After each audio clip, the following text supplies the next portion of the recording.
saw a movie the other night with a bunch of friends, and it's not often that when the movie is over, everybody in the room says, hey, that was a great picture, we really enjoyed it, or it's a knockout of a picture. I have met no one yet, really, who has seen the picture who did not like it.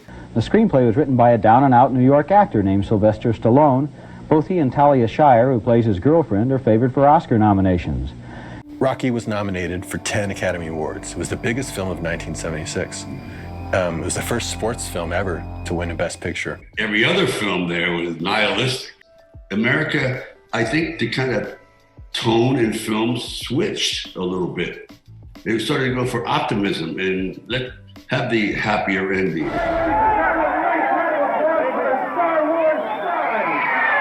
The success, all the stuff that's come after it and everything is just, you have no idea what's going to happen next. You really must begin at the beginning. Now just behave yourself, R2. Don't be so stubborn. You know perfectly well where it began. It began with Mr. Lucas. Born in Modesto, California, George Lucas grew up reading adventure stories and watching movie serials on television. A lot of the films I went to were kind of juvenile kid films or coming-of-age things, or Robinson Crusoe. And I was taken with legend. Right. And spectacle. And it had a profound effect on me. So I sat down myself and wrote the screenplay. Every day would sit down at 8 o'clock in the morning and I'd write until about 8 o'clock at night. And I just said, I'm going to finish this, as painful as it is. I almost approach it like exercise. And even if I don't feel inspired, I'll sit there until the brain says, okay, you must start to produce something. Originally, when I brought the script to them, they were fairly enthusiastic about it. The one thing they were not enthusiastic about was me playing the part, and I really can't blame them. It was very odd. I never thought anyone would like it. They did like it, but they didn't like me. I was lucky that I found a studio executive that just believed in me as a filmmaker and just disregarded the material itself. I'm going to invest in you. I'm not going to invest in this project. Science fiction was not something that did well at the box office. What? Rocky was never intended, basically made for the second screening at a drive-in movie. It was not meant to be for actual consumption. I've always been fascinated in speed because of my interest in cars and racing, and that has been an element in the films. I realize people are obsessed with two things in life, racing and boxing.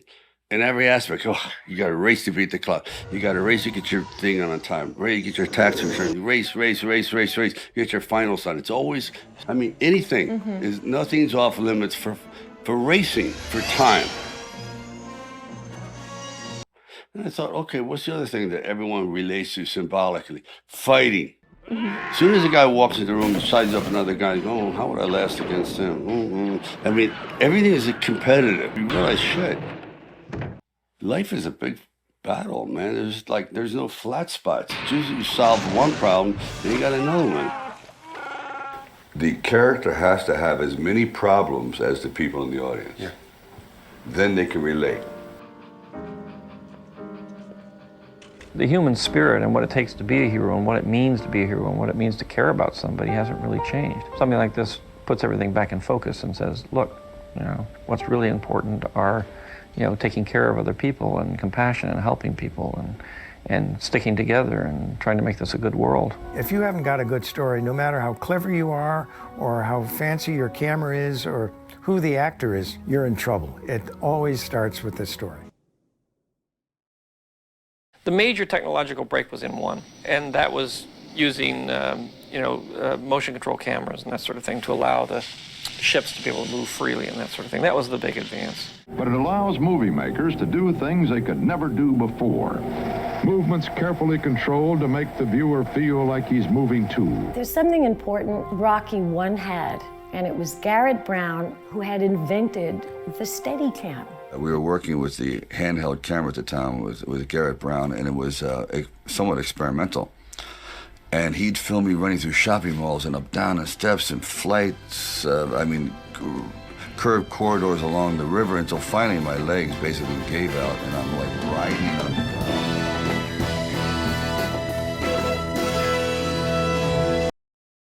I just thought it was some nice footage.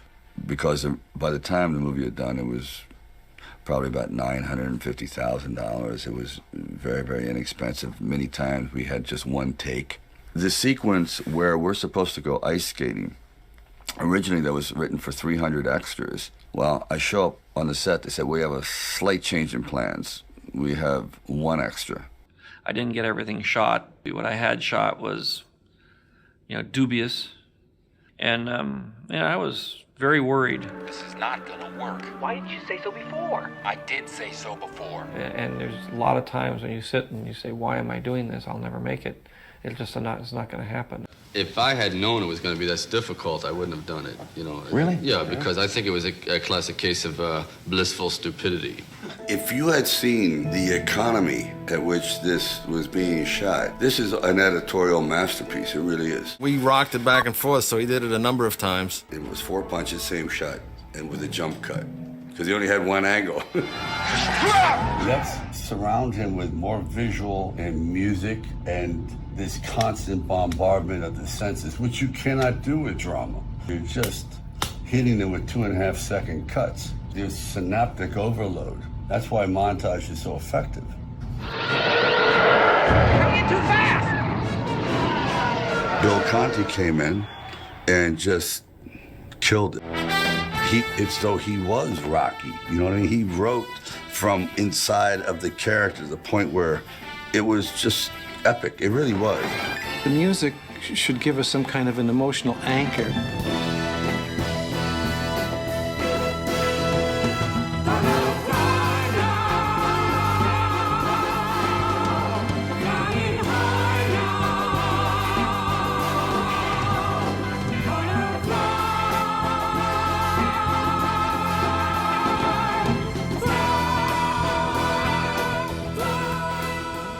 I also realized that you can't be alone. To really succeed, no man really is an island. And it took the love of a woman that no one else loved. It took even the befriending of her brother, who no one could understand, but they gelled together. And Rocky brought this whole group. They were like individual pieces, but together they made a whole entity, a whole person. So you were inspired by these mythological tales of heroes. Right. There's a culture need for these types of myths and stories. These are psychological books that have been around for a long time. And they're just as strong today. What makes a hero? What's friendship? What's the idea of sacrificing yourself for something larger? They're all really basic things. They say, well, we don't have to make a movie about that. It's very obvious, but it's actually not. It's not that obvious to a lot of people unless you have somebody tell you, because they could say, oh, the things I believe in are the same as that. Most people in the world believe exactly the same thing.